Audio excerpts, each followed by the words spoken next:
Bonjour, tout le monde entend bien, c'est bon, c'est parfait. Alors, bonjour à tous, bienvenue au Musée des Maîtres Artisans du Québec. Merci d'abord de nous avoir invités ici. C'est une première conférence qu'on a intitulée Transmission en compagnonnage. Pourquoi transmission en compagnonnage? Parce que nous représentons l'association des compagnons du devoir en France et donc on va aller un petit peu dans le détail de ce qu'on appelle la transmission. Donc, tout d'abord, c'est quoi transmettre? Ce mot qui a l'air dépassé un peu, mais qui est la fondation de tout ce que nous se transmettons les humains les uns aux autres. Donc, pour transmettre, il faut partir de l'idée que c'est toujours quelque chose qui va perdurer dans le temps. Quelque chose qui perdure, ça veut dire que c'est un don de soi, mais c'est un don de soi sur plusieurs générations. Et le compagnonnage était dans cette lignée-là, de la transmission pour que les choses perdurent. Un compagnonnage, quelles sont les particularités? D'abord, le compagnonnage, c'est quoi? De quelle époque ça date? Le compagnonnage, on ne connaît pas son histoire et je ne m'aventurerai pas dans ce secteur-là, mais on va dire que les grandes datent du XIIe, XIIIe siècle. Certainement qu'il y a eu du compagnonnage avant, mais on partira de cette idée-là, de la grande époque en France, des cathédrales, de tout ce qui est le patrimoine qu'on connaît à l'heure actuelle. Les compagnons sont quand même les grands acteurs. Donc, tout ce qui est historique, et les compagnons ont été les grands on va dire, architectes, on va dire, de la création de l'époque médiévale de tous les bâtiments, d'une majorité. Il n'y a pas que les compagnons, bien sûr, mais comment le compagnonnage s'est bâti versus la transmission? D'abord, il fallait des gens compétents sur les chantiers et qui n'avaient pas peur de voyager. Donc un petit peu cette boucle que vous voyez derrière moi, c'est-à-dire que c'était des gens reconnus professionnellement, mais qui avait une particularité, c'est qu'ils faisaient un chantier à un endroit, d'une certaine difficulté, et d'un seul coup, ils étaient amenés à aller à un autre chantier. Donc on a développé beaucoup quoi? La solidarité entre les travailleurs, la solidarité, mais aussi quelque chose qui est fondamental, c'est que dans la durée, une cathédrale durait beaucoup plus longtemps que la durée de vie d'un humain, donc de celui qui faisait la belle œuvre. Donc il fallait absolument le transmettre les difficultés, en fait tous les pièges, et qui disait toutes les petites détails du métier, toutes les grandes difficultés, etc. Donc il y avait vraiment une culture de donner au suivant, pour que la chose, qui est la cathédrale, dans ce cas-là, continue à grandir et en réalité à honorer Dieu dans l'idée des religieux, mais aussi les gens qui l'ont construit surtout. Donc tout ça a été véhiculé. Donc voilà un peu certainement comment est né le compagnonnage dans son organisation. Un chantier durant plus longtemps qu'une durée de vie, on se devait de le transmettre, mais aussi de développer des valeurs humaines de solidarité, etc., de fraternité. Donc les gens se côtoyaient et ils avaient plaisir à se côtoyer. Encore maintenant, sur les chantiers, les gens ils ont du plaisir à se côtoyer, à faire du beau travail, de belles œuvres. À cette époque-là, il y avait beaucoup plus le monde manuel était là à 100%. Maintenant, on a un peu plus de machines, bien sûr, mais ça n'empêche pas qu'il faut une solidarité entre les gens et cette valeur de transmettre. Mais la grande différence entre notre époque que nous connaissons et l'époque précédente, c'est-à-dire que quand on parle d'un grand chantier actuellement, il va durer 4 ans. Donc les gens voient la finalité de leur œuvre actuellement. Avant, ce n'était pas du tout le cas, puisque les grands chantiers duraient beaucoup plus longtemps que la durée de vie d'un humain. Donc c'est certainement ça qui a fait en sorte qu'il y a peut-être moins une culture de transmission à l'heure actuelle. Okay, chacun suit un chemin particulier, tandis qu'avant il y avait plutôt un don au suivant. On va passer un petit détail, mais quand même qui retrace un peu notre association, les Compagnons du Devoir du Tour de France. En 2010, on a été reconnu, et c'est une fierté, au patrimoine culturel immatériel pour notre savoir-faire et notre transmission des valeurs et des identités par le métier. par les métiers, puisque nous représentons beaucoup plus de métiers. Les compagnons sont reconnus principalement pour les métiers de la construction, mais il faut savoir qu'il n'y a pas que les métiers de la construction. Il y a plusieurs métiers. Plusieurs métiers, autant dans l'industrie, dans le textile, etc. Il y a énormément de métiers. Il y en a exactement 34, mais on va voir un peu plus tard. Quel est l'objectif des compagnons? L'objectif des compagnons est très très simple. D'abord, permettre à chacun et à chacune de s'accomplir dans et par son métier dans un esprit d'ouverture et de partage.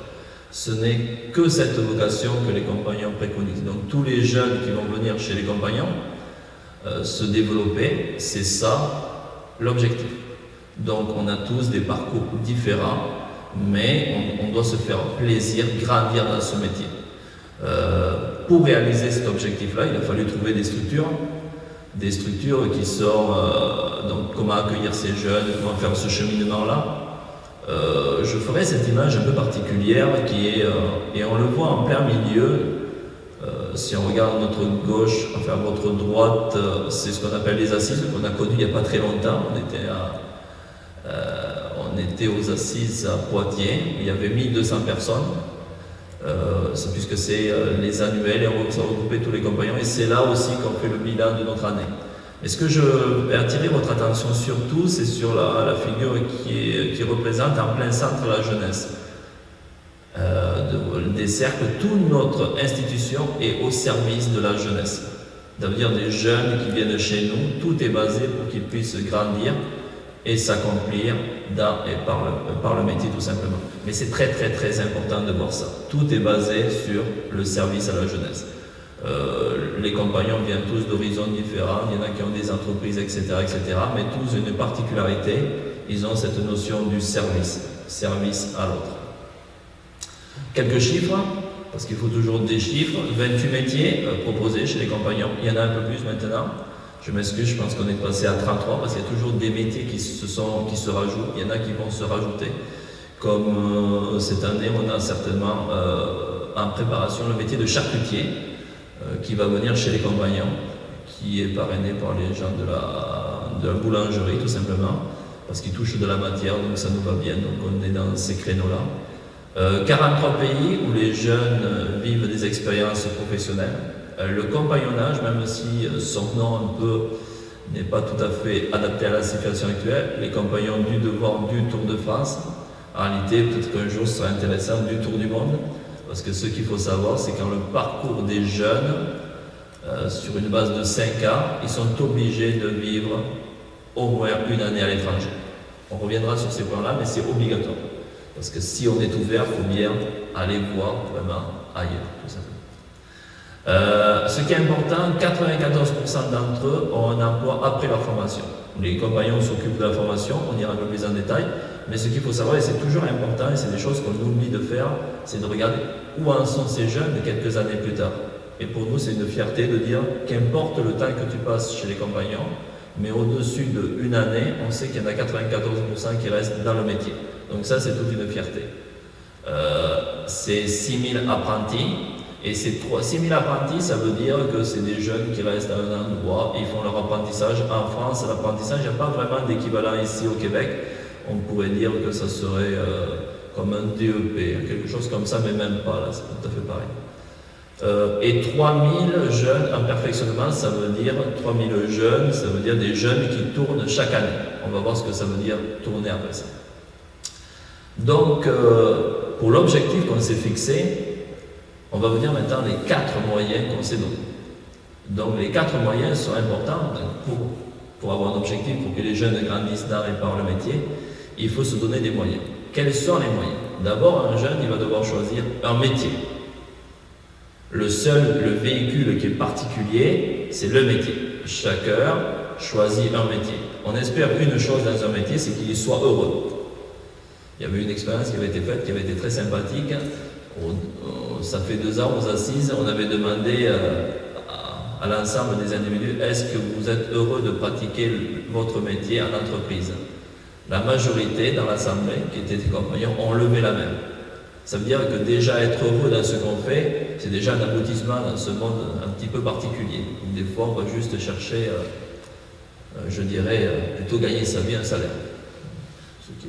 Ce qui est noble, mais autant être heureux au travail. Ça fait quand même un tiers de notre journée. Donc le métier.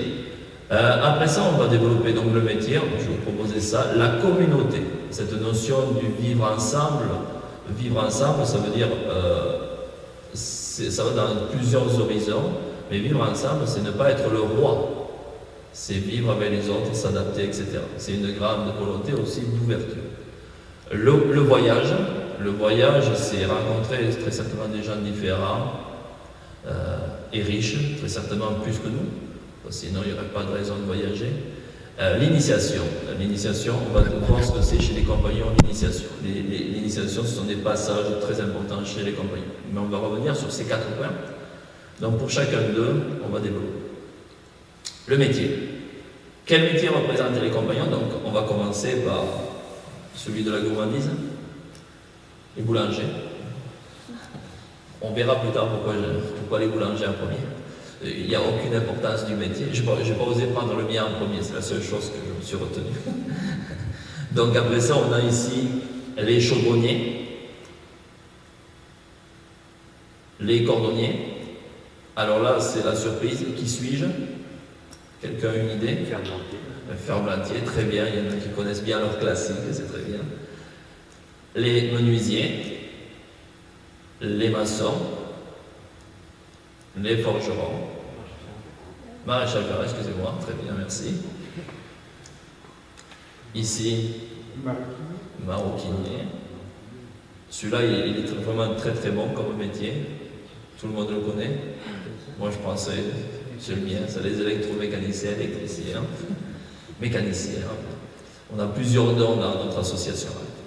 Après ça, je pense qu'il y en a plusieurs parmi vous qui connaissent bien ce métier-là, les serruriers, les pâtissiers, les plâtriers, les tailleurs de pierre. On va passer dans des métiers qu'on oublie souvent, les tonneliers, des métiers qui sont arrivés beaucoup plus tard dans le compagnonnage, les paysagistes, qui sont arrivés chez nous il y a 3 ans ou 4 ans. Nous avons aussi les vignerons qui sont arrivés. Donc c'est intéressant parce que c'est un métier qui est nouveau chez nous, mais qui a une belle richesse. Alors, maintenant, il y en a 33 comme ça, donc on ne les a pas tous mis. Oui. Question, est-ce qu'il y a des métiers qui ont disparu? Il y a des métiers qui ont disparu, mais pas forcément au niveau de notre association. D'accord? On essaye toujours de maintenir actifs les vieux métiers aussi. Pourquoi les compagnons? D'abord, c'est de la transmission. Donc ça serait quand même assez malheureux de ne pas transmettre à quelqu'un de suivant. Okay? Mais ça, c'est sûr qu'il y a des métiers qui... Est-ce que des métiers disparaissent? Je ne pense pas. Mais des métiers mutent.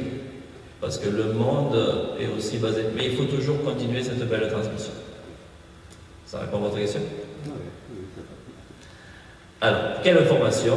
Ça, c'est un petit peu délicat d'établir la formation, mais on va dire que les compagnons en France proposent tout type de formation. Donc ça peut être des jeunes qui viennent de l'université, qui vont choisir un métier. Il y en a qui viennent faire de l'apprentissage. En réalité, on s'adresse aux jeunes entre 16 et 25 ans, désireux d'apprendre un métier. Après ça, on s'adapte par rapport à leur niveau tout simplement. Il faut savoir qu'à l'heure actuelle, il y a beaucoup de gens qui, parce que la société est comme ça, ont fait de belles études, mais ils se sont perdus dans celle-ci et ils se disent un jour, il faudrait bien que je fasse quelque chose que j'aime.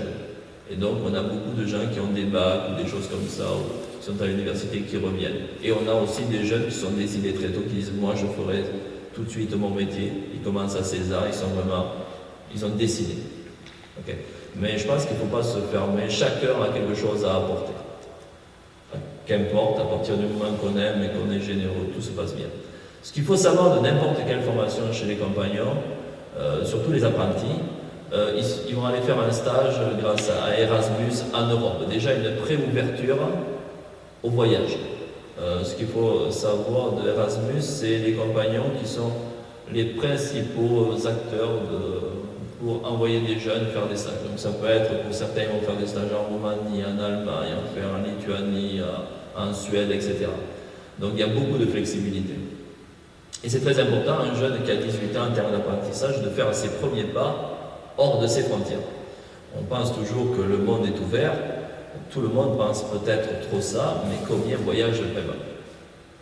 Ça, c'est quelque chose qui est particulier. Aussi, dans les formations, il y a quelque chose qui est particulier, c'est qu'on est en métier. Les compagnons ont tout de suite, dès qu'on parle de compagnonnage, on parle d'historique. Mais ils sont présents actuellement. Et ils s'imaginent l'avenir. Imaginer l'avenir, on s'est donné comme moyen, un moyen particulier pour l'avenir. C'est bon, c'est regarder l'OR, mais aussi on a développé on appelle ça le devenir des métiers chez nous. C'est-à-dire, c'est des gens qui se déplacent un peu partout, une fois par an dans le monde, dans un pays X, et qui regardent l'état des métiers. Ils sont venus ici dans les 80, enfin non, 2000, dans les années 2000, je m'excuse, mais je ne me rappelle pas exactement la date, et on avait fait un peu le tour du Québec, comment marchait la formation, où en étaient les métiers. Chaque peuple a une façon de voir sa formation, son ADN en réalité d'un peuple, c'est sa façon de voir la formation, les métiers, etc. Ils avaient fait leur vision propre d'ici, avec tous ces avantages que peut avoir le Québec, comme chacun des pays, et ce que voyaient leurs avantages. Quel est le but de ça? C'est toujours d'essayer de s'améliorer dans la façon de transmettre le métier. Et aussi de donner l'ouverture. Par exemple, des fois, en voyageant, on se rend compte qu'il y a des techniques particulières ailleurs qui est faite et on se dit, comment ça se fait qu'on n'y ait pas pensé? Et donc, c'est intéressant de regarder comment travaillent les autres, parce qu'il y a toujours de belles richesses ailleurs. C'est cet esprit de découverte qui est important. Donc là, je pense que c'est la Sagrada Familia en Italie, à Barcelone, ça doit être. Et là, ils étaient allés, je pense, au Japon aussi pour regarder. Donc, ils font une multitude de pays pour regarder les systèmes scolaires, comment ils marchent, les métiers qui sont actifs, etc., etc. C'est très, très important pour nous de regarder ce qui se fait ailleurs et comment on le fait. On a un devoir de garantir à la jeunesse que le métier, ils pourront l'exercer en étant heureux et surtout vivre de lui. On ne peut pas penser que tout le monde va faire du patrimoine quelque chose de particulier. Il faut être grandement ouvert pour la jeunesse. Parce que ce serait malheureux qu'ils ne puissent pas exercer dans 10 ans. Donc on a toujours ce devoir de projection. Et ça a fait beaucoup de mutations chez nous. Les métiers du tissu ont complètement muté, ils sont vraiment dans une façon autant historique que maintenant ils sont vraiment dans des trucs ils voient vraiment en avant. Donc il y a des mutations qui sont intéressantes. Mais il vaut mieux observer, donc on est en harmonie, que subir. On est vraiment dans cette lignée-là. Donc pour trouver sa place, mieux encore la choisir. Ça c'est vraiment la devise qui est très importante. On veut déjà libre, quand on exerce un métier, c'est important d'être libre. Ça veut dire quoi? Bien le maîtriser.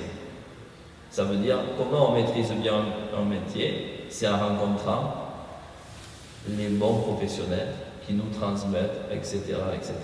Et aller voir toujours les meilleurs. Cette culture de toujours se dépasser. Mais il n'y a pas que le métier.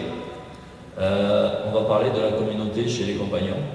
La communauté chez les compagnons, on va prendre en France, pour commencer. C'est d'abord, je pense qu'il y a une cinquantaine de maisons en France, peut-être plus, dans ces eaux-là. Donc, il y en a un peu dans toutes les villes, et ce sont des jeunes qui vivent ensemble, de différents métiers ensemble dans une ville où ils vont passer une année et qui travailleront dans l'entreprise de la région, qui vont apprendre de cette région pleine de technicité au niveau métier. La soirée, ils vont se retrouver ensemble dans cette maison-là. Donc le vivre ensemble, où on a des responsabilités. Il y a toutes sortes de responsabilités chez les compagnons, adaptées à qui on est. Si on est tout jeune et qu'on est à notre première expérience chez les compagnons, on ne peut pas donner des responsabilités. Il faut toujours donner une responsabilité aux individus qui demandent un effort, mais juste vis-à-vis de l'individu. Il y a toujours ce souci pour s'améliorer, il faut être sûr que si tu fais un effort, tu arrives. Donc vous voyez derrière moi différentes maisons, donc je ne vous dirai pas toutes, parce que je ne les connais pas tous, parce que quand on fait un tour, sur le fond, on connaît les villes où on est passé, mais on ne les connaît pas toutes. malheureusement. Ce qui est important dans les maisons, c'est qu'on a quand même dans chacune d'elles, on a des personnes ressources qui vont nous accueillir. Parce que quand même, l'accueil, c'est la base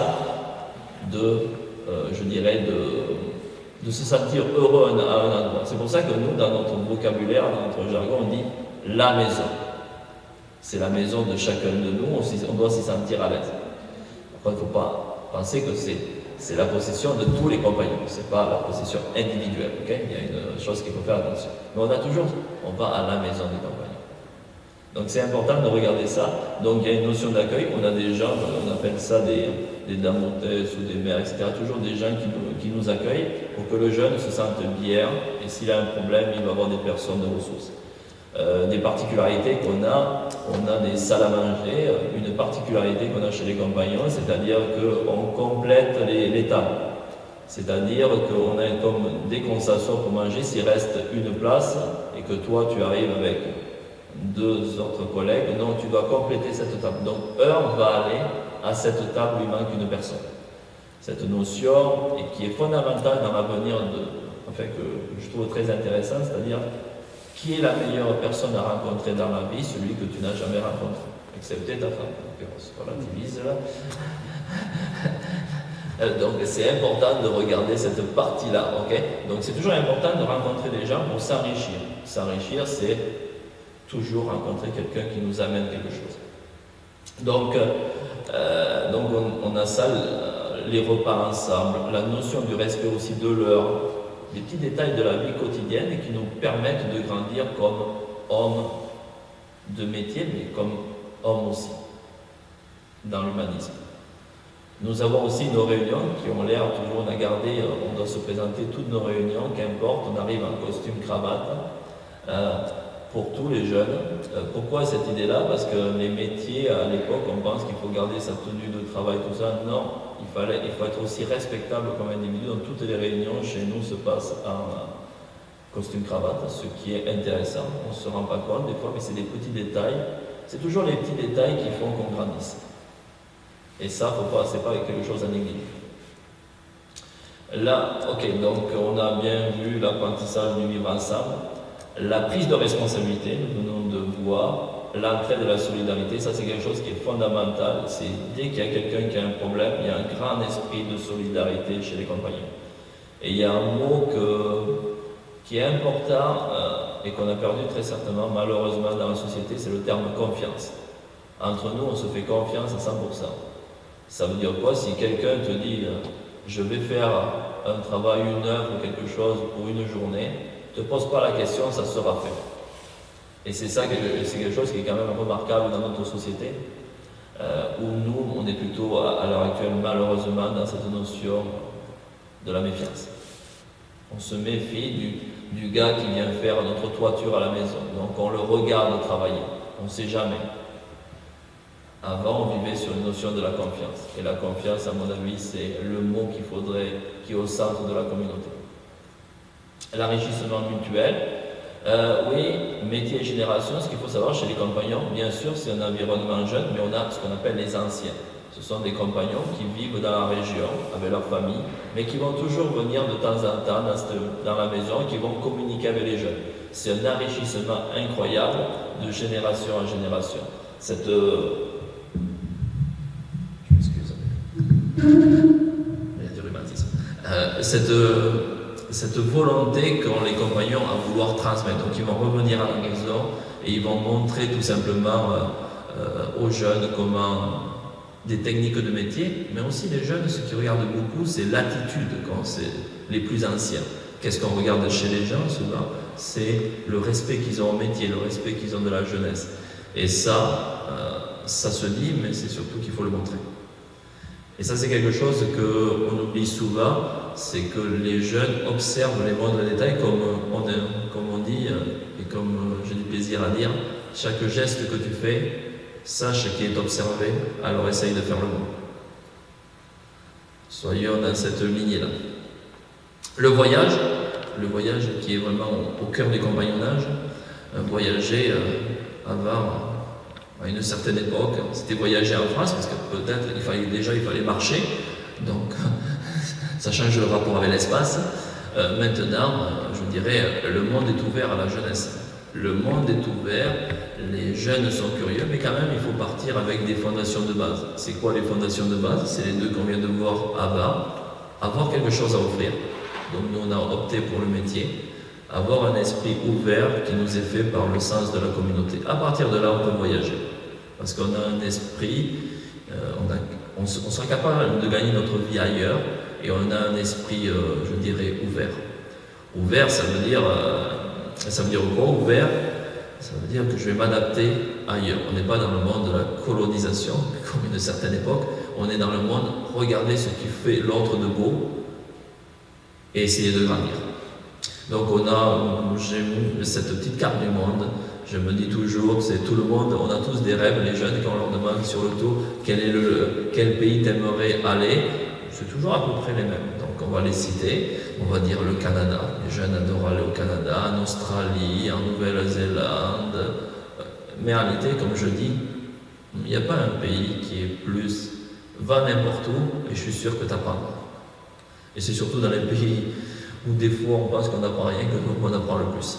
Alors là, c'est pour une petite parenthèse, c'est parce qu'il y a aussi des échanges entre associations, donc là on voit, c'est sûr, ils sont un peu nombreux pour faire une charpente, mais c'est un esprit de très grande solidarité entre les charpentiers, donc on voit cette petite œuvre de charpentier. Moi, l'image qui me parle le plus, c'est ça, voilà, un petit moment particulier, un jeune avec, je prends l'attention dans ce voyage pour te montrer. J'ai toujours été fasciné par, tu arrives, on parle le même langage, on parle ce langage de métier, notre cœur est ouvert. Quand on voyage, qu'est-ce qu'on fait en été? Il y a deux types de voyages. Si je m'en vais à Cuba, c'est pour la plage, on va dire. Mais si je m'en vais n'importe où, je serais peut-être attiré pour dire hey, il n'y a pas quelqu'un qui pratique la même chose que moi. Et d'un seul coup, les cœurs s'ouvrent des gens qui pratiquent les mêmes métiers que nous. On dirait qu'il y a comme une harmonie qui se passe et on est tout de suite curieux. Ça marche comme ça, et le voyage pour ce jeune-là qui rencontre ce compagnon-là ou pas ce compagnon-là, je dirais ça lui permet de voir le métier dans une autre dimension. Parce que sur le tour, en réalité, les jeunes rencontrent des compagnons majoritairement quand ils sont en France, mais quand ils vont ailleurs, mais c'est cette grande capacité à s'adapter, et aussi c'est la validité de leur tour. C'est-à-dire que ce qu'on t'a appris dans le métier, dans le vivre ensemble, est-ce que tu es capable ailleurs, je dirais, de valider tout ça. En réalité, aller ailleurs, c'est surtout un travail sur soi. Et c'est intéressant de savoir si la base est bien. Donc, dans le voyage, la remise en cause permanente, c'est ça qui est fascinant. La découverte de l'autre, l'adaptation, parce qu'il en faut beaucoup, et le mélange des cultures. Le mélange des cultures, qui est certainement le plus gros défi qu'on a en ce moment, dans la tolérance, et surtout, il faut toujours apprendre à ne pas juger. La dernière partie, la quatrième partie, qui est pour nous ce qu'on appelle l'initiation. C'est quoi l'initiation? Ce mot qui fait parfois très peur dans le monde actuel. En réalité, on voit une image ici, c'est des compagnons, des aspirants et des compagnons. Chez les compagnons, il y a deux passages qu'on appelle. Un qui s'appelle l'adoption et un qui s'appelle la réception. Quelle est la finalité des deux? Un, c'est le premier, c'est tout simplement de dire à un jeune, ok, on va t'accorder une journée où tu vas t'engager dans le métier, dans le vivre ensemble. Je pense qu'on a perdu cette notion des passages dans la vie. On dit qu'il y a 4 temps dans la vie, et bien nous, chez les compagnons, on part de l'idée dans le compagnonnage qu'il y a 2 temps. Un temps qui nous dit tout simplement, tu as décidé de grandir dans le métier. Voilà, on te donne les outils dans le métier et dans le vivre ensemble. Tu passes ton premier, et après ça, la deuxième partie, c'est tu as bien fait ton tour, tu as appris beaucoup de techniques, de travail, tu es une bonne personne, et bien il te faudra transmettre. Je simplifie un petit peu, mais c'est les 2 grands passages qui sont, et c'est 2 journées qui sont dédiées pour chacun. Et c'est très important, à mon avis, ça marque chaque personne. Donc dans cette idée, c'est l'identification à nous, appartenir au compagnon, le cheminement jalonné pour se dire chaque étape et l'apprentissage de la vie. Une initiation, c'est d'abord pour nous donner encore plus de repères dans la vie. La transmission, je me permets d'y revenir en disant donc qu'il faudra bien du technique par le métier, du comportement, le savoir-être. Le comportement est fondamental. Dans le vivre ensemble en communauté, le comportement, c'est ça qui fait qu'on va bien le vivre ou se faire rejeter. L'ouverture, le savoir-vivre qui se génère partout, etc. C'est quoi le etc. C'est celui-là qui est plus amusant. Je dirais pourquoi le etc. Parce qu'il faut, avec les jeunes, il faut beaucoup, eux ils en ont beaucoup, c'est de l'énergie. Il faut beaucoup d'énergie pour leur montrer, etc. C'est un petit détail, mais je trouve qu'il est sympathique de dire qu'il faut, il n'y a pas de limite. C'est quoi le bonheur? C'est certainement donner à l'autre. Donc les jeunes comme les anciens ont cette culture chez les compagnons de vraiment donner de l'énergie positive. Je reste persuadé que les compagnons sont d'abord une vocation du cœur par le métier. On a toutes sortes aussi de transmissions par les métiers. Je me suis fermé deux petites parenthèses. Donc on a des musées en France qui sont très intéressants à aller visiter. Et ici, on est tellement heureux d'exposer ici parce qu'on est dans le plus beau musée du Québec. Donc on est très fiers d'être ici. J'espère que tout est enregistré. Et donc, la deuxième partie, on a également des bibliothèques, parce que souvent, il faut aller chercher dans les livres toute cette dose-là. Bien sûr, il y a une culture qui est... on numérise beaucoup de documents à l'heure actuelle également, parce qu'on se doit de tout bien faire, retransmettre le métier. Très peu d'organismes s'occupent du patrimoine, des techniques, etc., même en France. Donc il y a une culture de montrer les belles choses et toutes les belles techniques. Il y a quelque chose où les compagnons sont vraiment très très impliqués et qui avait lieu ces 2 derniers jours ici au Québec, pour le Québec, les Olympiades des métiers. Ce qu'il faut savoir, c'est que les Olympiades des métiers, donc s'il y a des compétitions internationales, donc ça veut dire que chaque pays a envoyé des candidats et on fait des compétitions internationales qui avaient lieu cette année à Dubaï. Mais il y a eu des compétitions ici au Québec qui se font au niveau du Québec, après au niveau canadien, et après ça, les meilleurs iront au niveau international.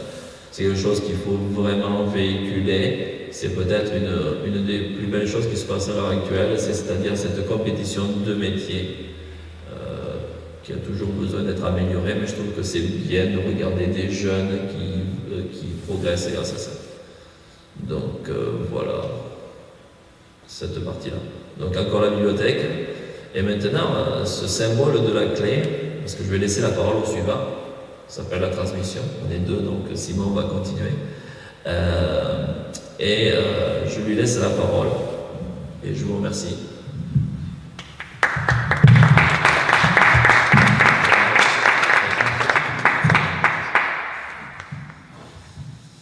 Bonjour. Donc moi, je vais vous parler du compagnonnage au Canada comme on l'a lancé il y a quelques années pour les jeunes Québécois. Mais avant ça, je vais faire un petit rappel de la présence des compagnons au Canada, puisque les premiers sont arrivés au milieu des années 80 et sont installés à Montréal. On a une maison des compagnons sur la rue de Plessis. Et donc ces compagnons, en arrivant tout de suite, se sont mis en devoir de partager leur savoir et de recruter. Mais comme pour tout nouvel arrivant, il y a quand même un temps d'adaptation à respecter, ou même d'acclimatation pour le Québec. Je pense que c'est pas trop. Et cette initiative manquait peut-être un petit peu de recul et était peut-être un petit peu précoce. Donc on a laissé le temps au temps, et puis l'équipe des compagnons s'est agrandie au fur et à mesure des années 90 et 2000. Certains compagnons sont lancés en affaires, d'autres ont intégré l'enseignement. On a accueilli beaucoup de jeunes Français qui sont venus faire une étape de leur Tour de France ici au Québec. Et surtout, on a pris la mesure des besoins et des attentes de la jeunesse d'ici. Ce qui nous amène au début des années 2010 à l'initiative des compagnons boulangers du Débois, qui ont travaillé main dans la main avec notamment l'ABAC, l'Association des boulangers et artisans du Québec. Car ce genre de projet, on ne peut pas les mener tout seul, les créer et les imposer au monde. Donc ensemble, ils ont pointé des problèmes tels que le manque de main-d'œuvre qualifiée et surtout le manque de formation après les DEP ou les DEC. Avec la DAC, ils ont monté un réseau d'entreprises partenaires à travers tout le Québec. Et avec l'aide des écoles, autres partenaires. Ce sont 5 jeunes qui ont postulé pour devenir les pionniers du compagnonnage québécois. Ils ont pris leur départ en 2014, je crois. 2014, chacun dans une ville différente. Pendant leur première année, ils ont eu un stage de 3 semaines à faire en France. Ils ont vécu dans une maison de compagnons avec toute la communauté des compagnons.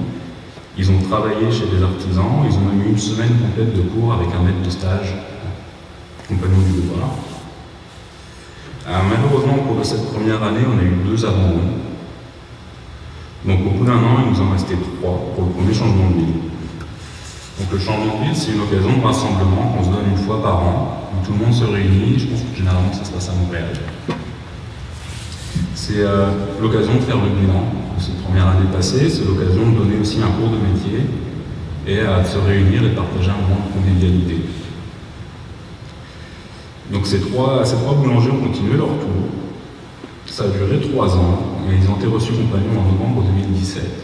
Aujourd'hui, ils ont terminé. Et ils s'investissent avec nous pour créer et développer le compagnonnage de demain pour les futures générations de compagnons québécois. Parce que nous, anciens du Tour de France, on est là pour lancer le projet. Comme on a vu l'image tout à l'heure, on leur a donné les clés, on leur a montré le chemin, mais ça va être à eux d'être porteurs du projet et d'être les lanceurs d'initiatives pour que le mouvement se pérennise et devienne régulier. Il y a aussi quelques effets secondaires qui sont intéressants, que j'aimerais souligner, notamment un, c'est la mise en valeur des régions.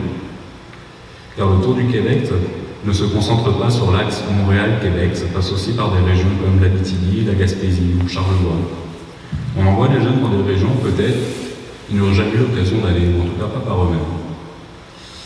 Et on se dit que peut-être plus tard, après leur Tour du Québec, ils auront le goût d'y retourner. Donc si en plus de tout ce que le Tour du Québec peut leur apporter, on peut participer à dynamiser la vie en région, c'est assez fantastique pour nous. Comme dit un peu plus tôt, on avait 5 jeunes au début, rapidement on est passé à 3. Je pense que les 2 ont abandonné principalement dû à l'éloignement. C'est une épreuve qui n'est pas forcément facile à accepter pour tout le monde. Mais ce qu'on s'est rendu compte pour les 3 autres, c'est qu'à passer un délai de 2 ou 3 semaines, ça a été les plus durs. En tout cas, c'est ce qu'ils nous ont fait ressentir. Puis le temps de s'habituer à la vie en région, au rythme du village, qui est quand même très différent de ce qu'on peut connaître à Montréal, c'était même assez difficile d'avoir des nouvelles, parce qu'ils étaient tellement pris dans leurs affaires, ils aimaient tellement ça qu'ils nous appelaient plus. Donc c'est tout allait bien pour eux. Donc on parle beaucoup des boulangers, mais on est en train d'ouvrir ça pour les autres métiers. Et là, c'est à chacun de travailler au cas par cas pour les menuisiers, les mécaniciens, les tailleurs de pierre, les métalliers, les couvreurs sont les métiers qui sont les plus représentés au Québec, qui vont être les premiers. On avance au cas par cas parce qu'il nous faut des partenaires comme les boulangers et la BAC. Et il faut définir des besoins et puis trouver les réponses qui s'ajustent à la réalité de chaque métier. Parce qu'on ne peut pas importer le système comme on le fait en France et puis juste faire copier-coller, ça ne marchera jamais. Voilà. Je vais rendre la parole à Gilles pour la conclusion. D'accord. Merci. Donc, vous avez bien compris ce que nous a exposé Simon, c'est-à-dire cette volonté qu'ont les compagnons maintenant, après quelques années, on faisait venir des Français, maintenant ce devoir qu'on s'est donné de permettre à la jeunesse du Québec de tourner à l'intérieur du Québec, mais aussi avec cette possibilité d'aller partout dans le monde à leur convenance. Je pense qu'on a un devoir de permettre à la jeunesse qui est ici, qui est notre jeunesse, parce que la jeunesse n'a aucune nationalité, on peut lui offrir, si on peut leur offrir quelque chose de beau, qu'on a aimé nous, pourquoi ne pas leur offrir? Et c'est un peu le message que veulent faire passer les compagnons. Dans ce mois-ci, en réalité, on a cet espoir de permettre à des jeunes de dire ok, peut-être que tu peux vivre de ton métier, mais d'une façon différente, t'enrichir dans ton métier, du vivre ensemble, etc. Et les compagnons peuvent te permettre ça. Nous l'avons exercé dans l'idée que vous voyez en arrière, c'était cette idée du projet. Pourquoi toujours un projet? Parce qu'il faut toujours commencer à petite échelle pour faire les choses, pour apprendre. On ne peut pas se lancer. Et donc il y a eu 5 jeunes, on est très très fiers d'eux, mais il y en a eu 3 qui sont allés jusqu'au bout. Alors là, ça nous a dit, ok, on est dans la bonne direction. Bien sûr qu'il y a plein de choses à améliorer, on l'a fait pour les boulangers. Notre volonté aujourd'hui, c'est vraiment d'amener de nouveaux métiers. Que deviendra le compagnonnage au Canada? Je pourrais répondre assez rapidement, je n'en ai aucune idée. C'est les jeunes, avec les compagnons, qui vont se donner une ligne qui sera belle, qui aura les 4 thèmes qui nous sont fondamentaux: le métier, le voyage, la communauté et l'initiation. Ces thèmes nous rassemblent, mais c'est à nous de les faire vivre avec eux, et les clés nous disent que c'est eux qui vont faire en sorte que perdure cette transmission. Donc, essayons de faire perdurer les métiers, le voyage à la jeunesse d'ici. C'est notre seule volonté, et que chacun grandisse dans son métier. Donc, grandir dans son métier à chacun des jeunes qui démarrera cette expérience. Qu'importe où, ils pourront démarrer ici au Québec, faire l'expérience et aller dans le monde. Je vous remercie de votre présence et je vous souhaite... Oui, une question, bien sûr, allez-y. Moi, je suis de l'association des relieurs du Québec. Oui. Donc, l'intérêt pour nous, relieurs, qui sommes une petite association, c'est de rejoindre un peu les compagnons. Parce que, est-ce que les relieurs sont dans les compagnons du devoir en France? Ah non. Les gens du livre? Non, mais on a... Vous avez la gainerie, par contre, vous avez les gens qui font... Non, Maroquinerie. Donc, est-ce que vous êtes lié avec l'école du cuir de Montréal? Alors, on a eu de très bons contacts. Ils vont être avec nous le 27 ici. Oui. C'est très important de se trouver pour nous aussi des bons partenaires ailleurs. Le compagnonnage se développera. Quand je dis la valeur confiance, pour nous, pour les boulangers, ils ont trouvé la BAC, un bon partenaire qui leur va bien. Chaque métier a cette responsabilité de trouver le bon partenaire, quelqu'un qui y va bien, où c'est gagnant-gagnant au service de la jeunesse. Et il y a une belle phrase qui est chez les compagnons: ni se servir, ni se servir, mais servir. Parce qu'au niveau de l'association des relieurs, on a un problème au niveau de la formation, puisqu'il n'y a pas d'école de reliure au Montréal. Il y en a à Paris, au Vézinaire, au Tolbiac, tout ça. Donc on a des rapports un peu avec eux. Nous, on fait des ateliers auprès des relieurs, mais ce qui serait intéressant, c'est que si nous, on ne veut pas mourir comme métier, parce que c'est malheureusement une tendance, comme la dinanderie, qui est un métier qui est représenté pratiquement même en France, ça serait de rejoindre un peu votre groupe, les compagnons. En fait. Je ne sais pas de quelle manière. Oui, ce qu'il faut définir, c'est la manière. Nous, on incorpore des nouveaux métiers, mais peut-être qu'il y a des particularités qui font en sorte que vous pourriez être bien avec des métiers en parallèle, enfin des métiers qu'on a. Pourquoi pas? Je connais pas assez ce secteur-là. Non, je ne sais pas, je ne connais pas assez le reste. On est un peu isolé en fait. C'est pour ça que moi j'ai toujours peur que ces métiers disparaissent, parce que c'est comme par exemple à une époque, moi j'étais artisan très longtemps, j'étais dans les premiers salons des métiers d'art il y a 50 ans. Il y a un tas de métiers comme les émailleurs, ça a complètement disparu au Québec. Complètement, il n'y a plus personne. Alors qu'il y avait des dizaines d'émailleurs. Il y avait ça, il y avait un sculpteur sur bois, il y avait plein de métiers qui ont complètement disparu. La tapisserie, j'en parle d'une manière, on travaille sur la soie. Bon, nous, dans la reliure, on essaie de... Moi, je suis pas relieur de profession, je suis retraité, mais je m'y intéresse dans le domaine du livre. Nous, on aimerait justement voir qu'est-ce qu'on peut faire avec d'autres associations pour s'y lier un peu, pour qu'on nous ne meure pas aussi, en fait. Parce que je suis quand même surpris. Les compagnons, pour moi, c'était la charpenterie, c'était la maison. Quand je vois des pâtissiers, mon père était boulanger, mon père aurait été dans les compagnons, je trouve ça extraordinaire. Mais disons que vous avez récupéré des métiers qui n'existaient pas, en fait, à l'origine chez les compagnons. Alors, il y a des métiers qui se sont rajoutés à ceux que nous avions. Mais ce qu'il faut voir, c'est que les métiers qui ont fait la renommée aussi, il y en a qui ont existé de tout temps, mais ceux qui ont fait la renommée, c'était ceux du bâtiment. Les tailleurs de pierre, etc. C'est pour ça qu'on nous associe beaucoup à ça.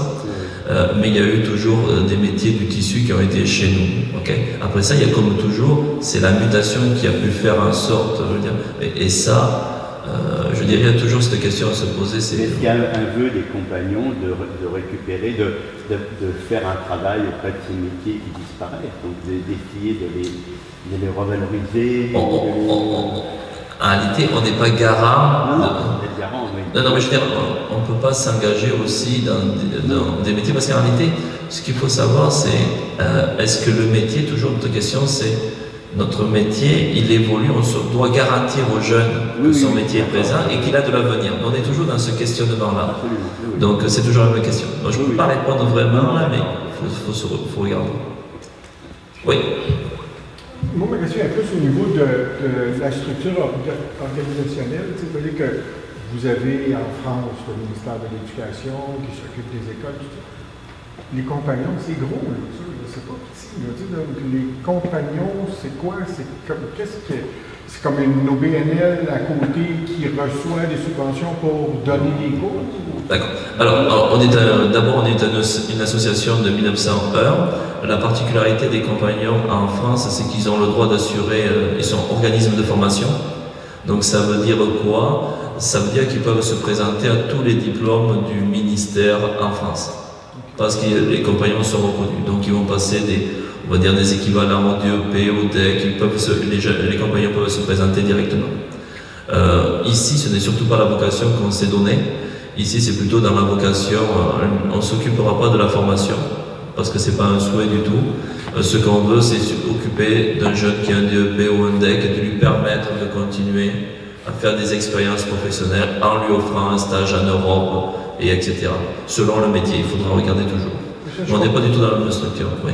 Je comprends bien ici, mais en France, si ça fonctionne, c'est qu'il y a quand même du financement quelque part. Oui, bien sûr. Puisqu'on est reconnu d'utilité publique, donc chaque jeune qui vient suivre des formations, qui est chez les compagnons, bien sûr, l'association reçoit un montant du gouvernement par rapport au diplôme qu'il va passer. Donc en réalité, les stages qu'il fait chez les compagnons, tout est financé, etc. Ça ne coûte rien aux jeunes, mais le gouvernement, bien sûr, il y a des subventions qui viennent. Comme les écoles de métiers d'art ici le sont aussi, d'une certaine façon, sont reconnues, c'est des OBNL à part, ouais.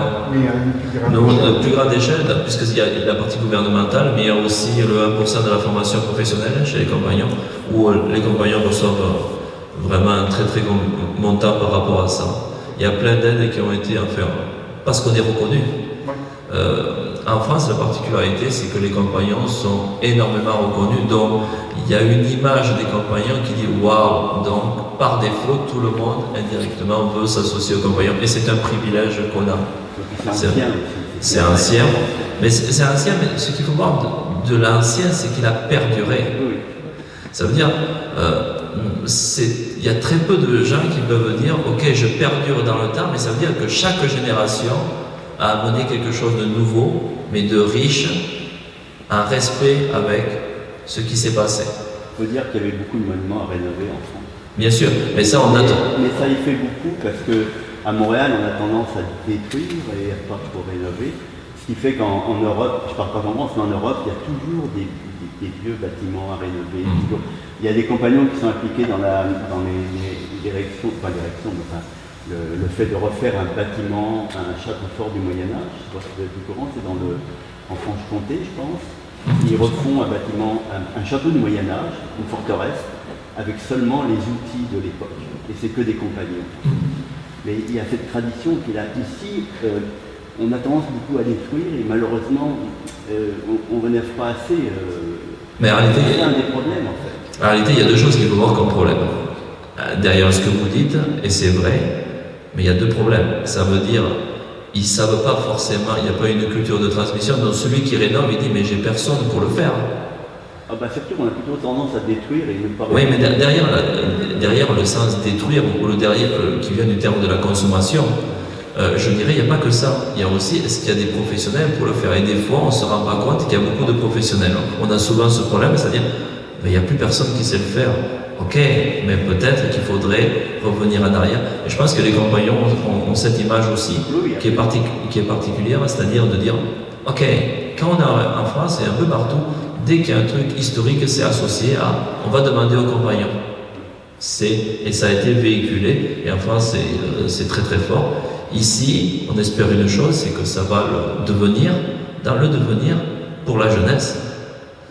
Je pense que les jeunes, ils sont très très ouverts, ils sont curieux des métiers ici, ils ont une volonté de transmettre, de grandir. Mais je pense qu'on l'a tout simplement pas donné tous les outils.